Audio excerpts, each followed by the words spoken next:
Det här är Teach Me Sweden, en podcast där vi lär oss historia genom humor, för det är komiker som lär sig svensk historia.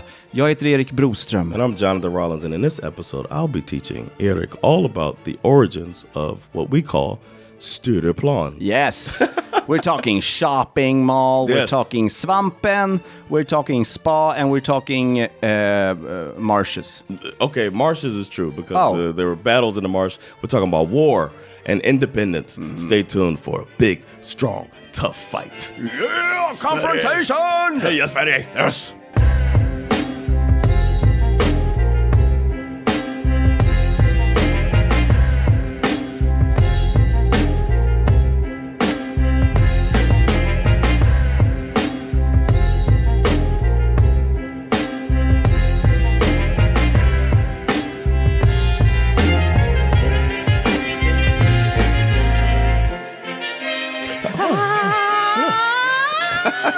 Hello, sir. Oh, It's me. I had a high-pitched, yeah, you did. You're back.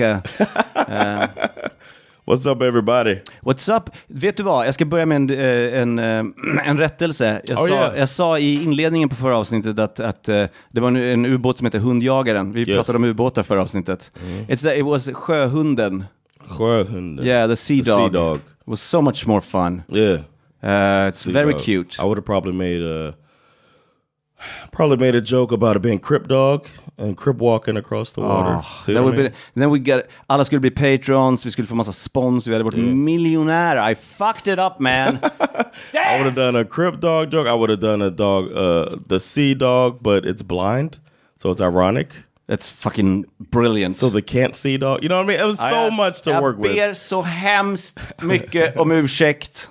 Det går inte att reparera, men du får tolerera mig bara. I'm sorry. If you've heard the last episode, then you've heard that my voice is sexier than normal because pollen is fucking me up. Yeah. Pollen makes you sexy, man. Yeah, man. When a tree come in your throat. Yep. Makes you... Basically. Det är trevligt. When you Ingen think about it that way. respekt, de bara kommer överallt. Plow. Yeah. Booyaka, that's what they say. Man har hållit sig, levt i celibat hela vintern. Yeah. It's too cold. I can't come. But this is a history podcast, technically by comedians. This is how comedians retain history. Vi faktakollar inte så noga, men we do some mild research and then we retell it. Yeah, that's pretty accurate. Yeah, it's how it's done. Men det är din tur. It's your story. I'm going to be teaching you some Sweden. This is how comedians do it. As you can tell by us acing all of our quizzes. Yes. We are learning, and hopefully you're learning with us. Hoppas verkligen. We don't get much feedback, but you could send feedback if you have feedback. Så länge den är positiv, jag klarar inte av negativ feedback. Säg ingenting negativt, bara bra grejer. Send your positive feedback to teachmesweden@gmail.com, or you can give it. And actually, I found out that you can live comment in Spotify. Really? You could, like, somebody in my podcast, Sova Hender, somebody commented on they liked the shows, but they didn't like my laugh. Yeah, somebody live comment. I mean, people left nice comments too. You have a wonderful laugh. That person didn't think so. What's wrong with that It's person? subjective. I don't like it.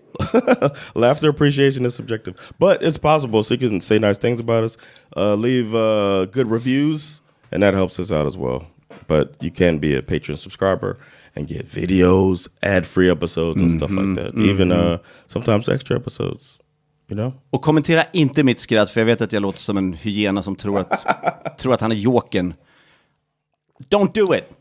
A hyena that thinks it's a joke. Yeah, it's just my laugh, okay?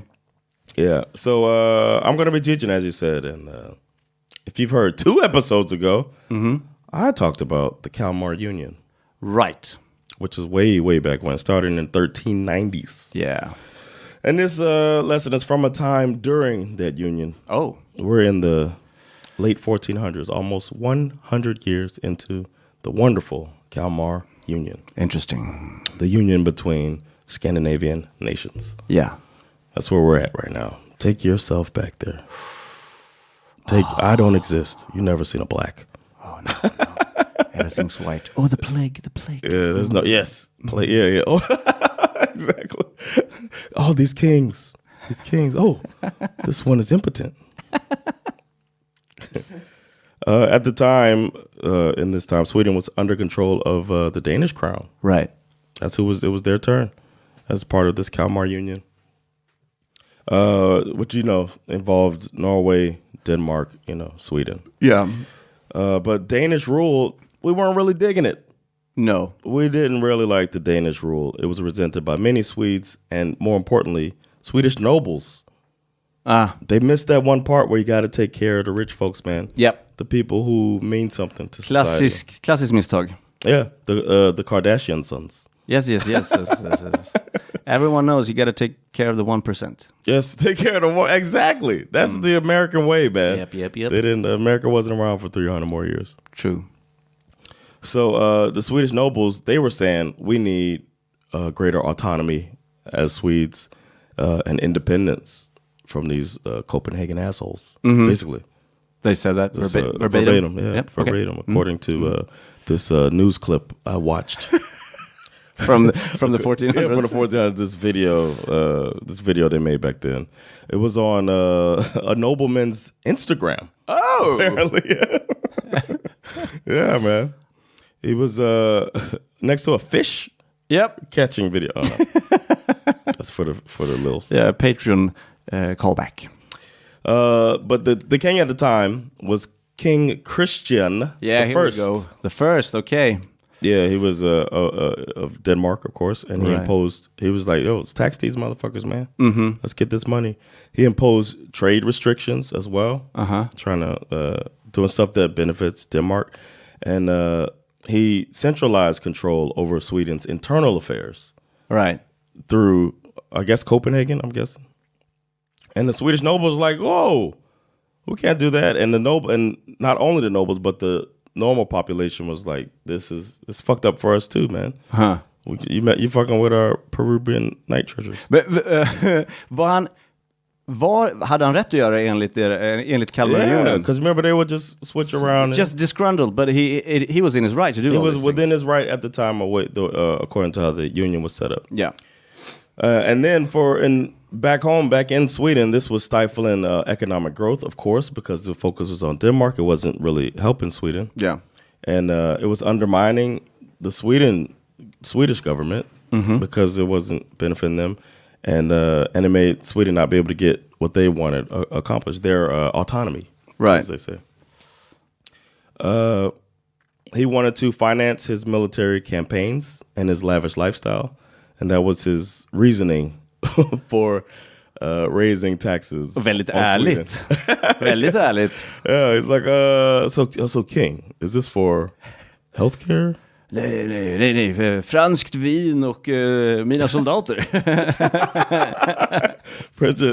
We can't make champagne here. Champagne's not gonna by itself, am I right? Hur ska jag annars kunna få mina bubbliga drycker? Va? Idiot. So this obviously burdened the peasants, right, and the merchants who didn't really have that much money anyway. Yeah, or champagne. I hear the mjöd has sparkles in it. The king's mjöd, they call it champagne. King's mjöd made of grapes with bubbles. Yeah. Tastes like French feet.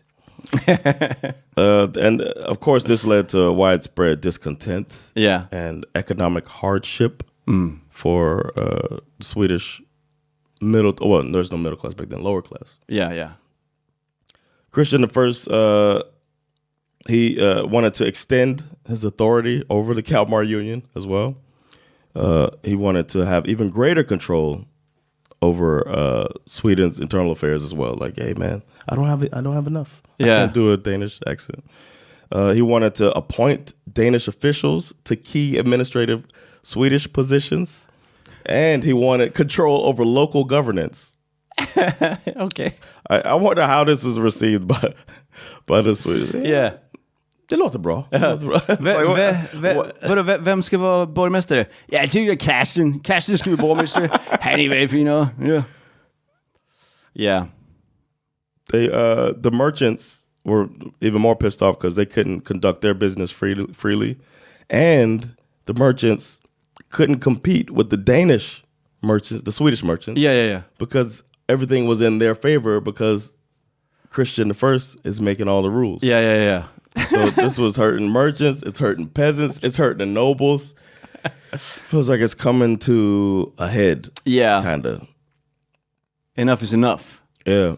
But what we had back then in common, religion, man. Religion kind of brings people together. I guess. So Christian I, his religious policies stirred controversy in Sweden because he was a devout Catholic.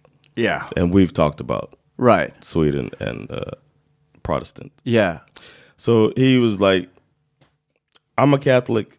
I'm running shit. So Protestantism needs to stop in Scandinavia. Right.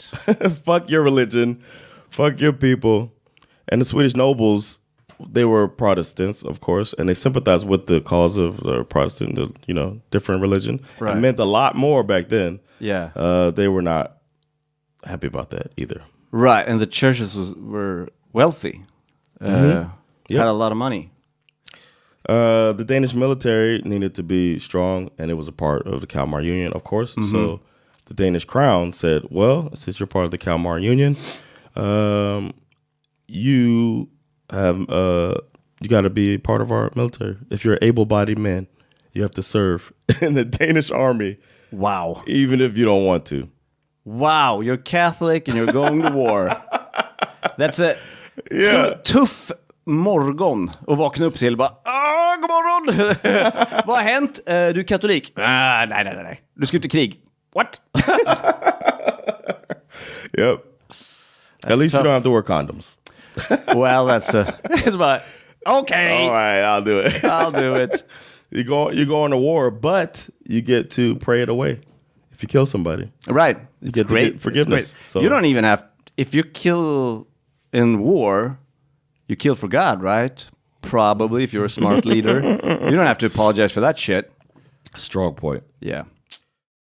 So the Swedish nobility is really getting pissed about this, and they're the ones who are like speaking up because I guess the Swedish crown must have been kind of weak sauce. Yeah.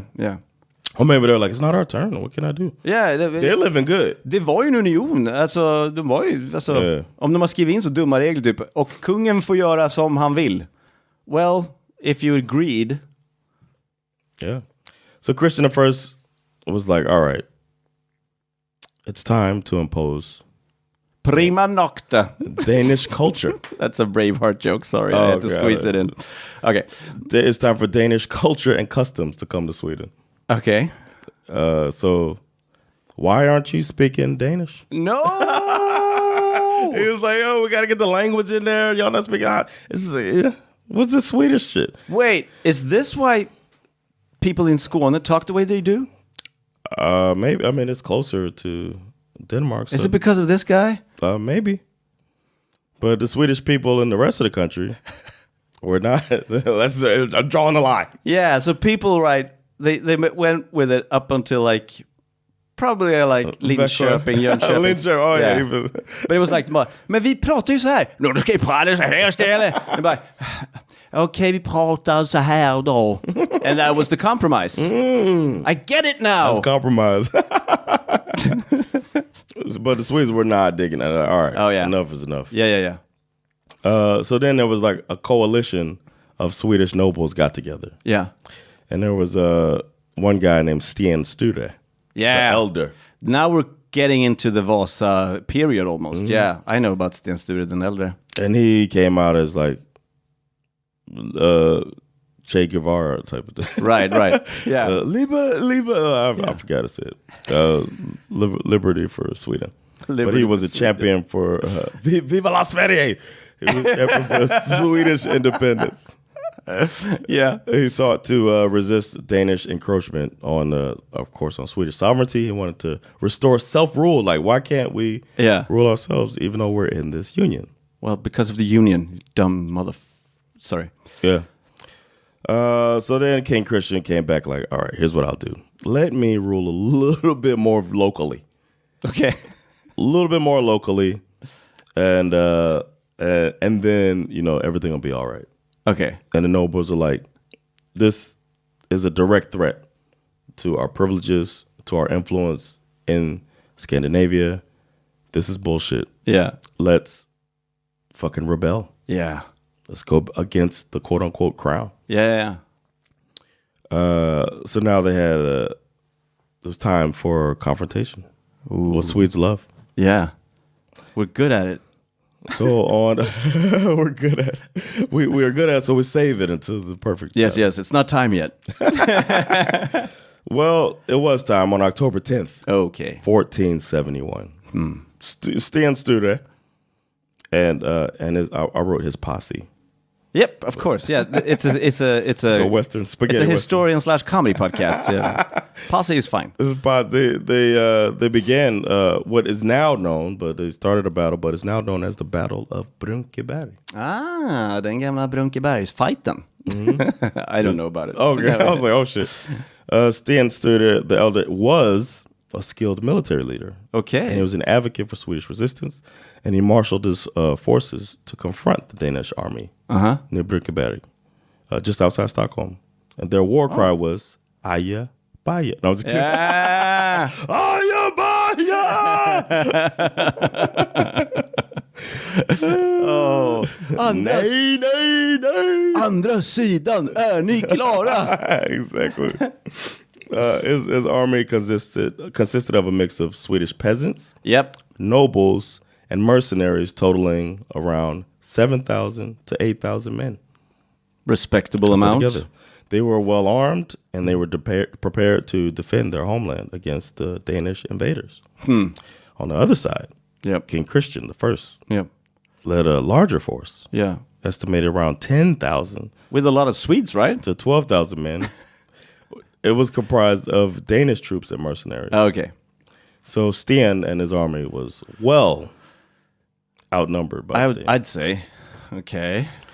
But the battlefield that they chose, on home court, you're on home court. You know what I mean? It's always an advantage, as we've seen. That's why nobody can take down Russia. It was there were rolling hills. Yeah. There were dense forests back then, of course, in 1400s. There was marshy terrain as well. Okay. You ever walked in marsh? Jag tror inte det. Varför skulle jag gjort det? Det är jättedumt. Okay. Kan ju gå runt. But that played a significant role in shaping the course of the battle. Of course, they're familiar with it, and the Danes don't know.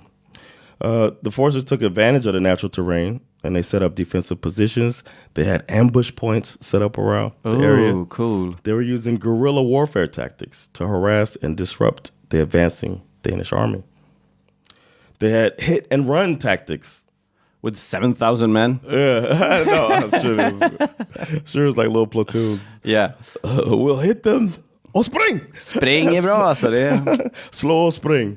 Spring är bra alltså. So they had surprise attacks, and they were attacking from flanks and rear. So det är bra. Smart. Smart. They quote avoided direct confrontations. Of course. We're saving it. Yeah, because it's the ultimate. I wrote this the ultimate passive aggression, right? We'll take them from the side and the back. Yeah. Men fram då? Aggressively. Nej, inte fram. Nej. This is 3,000 more of them. So Denmark, they knew it was wartime. They advanced towards Stockholm, but there was resistance from the rebels, and they fought valiantly to defend their homeland. It was a chaotic, bloody melee. Both sides, they were engaged. It was close quarters combat too. Back then, you're not, shooting like sniper rifles. Yeah. And they were fighting close quarters combat in thick forests. Yeah. And marshes and shit. Så hälften av alla slag träffar ett träd typ. Yeah, probably. Yeah. It's probably fucking, as I imagine it, disgusting. Yeah. To be, I would have stopped fighting to wash my hands like 700 times. Yeah. Vänta lite. Yeah. Nej, jag satte handen i mossa. Vad äckligt. Oh, did you lose a limb? No. Lite bajs på handen. Vad snigel är det? I could not survive it. Och nu regnar det. Vad är det här, Göteborg? Paus. Nu tar paus. They had the Danes, as I said, had a numerical advantage, but the army couldn't make headway against the Swedish resistance. Right. And Sten Sture, they were knocking people off with their tactics. Yeah. And there was a turning point that they consider of the battle when there was a counterattack. They led. So the Danes attacked, and then Sten Sture and his squad, not posse anymore. They got a leading. They had they led a cavalry charge and broke the Danish formation. Okay. Yeah, and the rebels exploited confusion because they've been coming from the side and the back, and now they break the formation, and there was disarray, probably because they all look alike. In the race. Who's who? We shouldn't have taught them Danish. So the driving, the forces got driven back now because of Sten Sture. They're just killing so many people, coming from so many angles, and they eventually they had to retreat from the battle, King Christian. Cool. And they suffered significant losses while the Swedish rebels were victorious in Brunkeberg. This was a monumental, decisive victory for the Swedish rebellion. They had more morale after this. Like, yeah, man, fuck them. We took more of them, you know. And now they were thinking, we've won this battle. Let's go to Denmark. No, let's tell them we're not taking your shit anymore, King Christian. Yeah. Sten Sture, the elder, emerged as a hero and as a symbol of Swedish independence. Yeah. And he got everybody was, giving him props for being a leader and a brave soul on the battlefield. Yeah. The defeat of the Danish at Brunkeberg dealt a blow, of course, to King Christian I and his authority in the Union, and it marked the turning point in the struggle for Swedish sovereignty. Yeah. Overall, Battle of Brunkeberg was a dramatic and hard-fought engagement that demonstrated the resilience and determination of Swedish rebels in their fight against Danish rules, and is considered one of the most significant battles in Swedish history, shaping the course of Sweden's independence and that movement for independence, and laying the groundwork for future conflicts against foreign domination. So you can't come up in Sweden. Now we know. Yeah. You run up in here, you get fucked up. So cool, that is the story of the Battle of Brunkeberg. You left out that they gave him a posh mall at Östermalm to say thank you. Oh, really? Sturegallerian.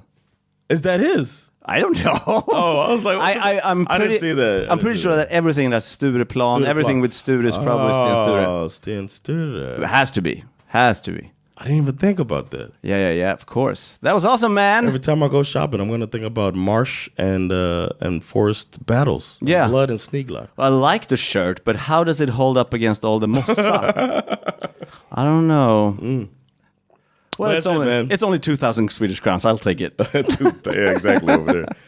But that's it, man. I hope you enjoyed that. You learned a little bit of Sweden. That was a great story, man. Thank you so much. Thanks, man. Och vill ni att vi...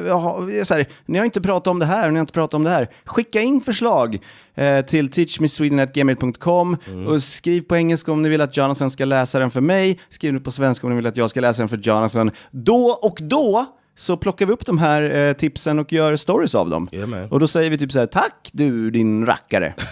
Och det är väl schysst för ett sånt grej. Ge oss pengar. Patreon.com/teachmesweden. Yes.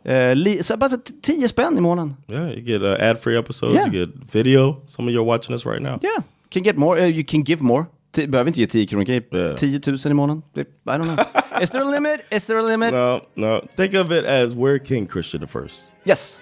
Give us your money. Yeah. Jag gillar det. It makes sense. Ja. Men tack så mycket. Det här har varit Erik Broström. And Jonathan Rollins. Teaching you Sweden. Man. Fred.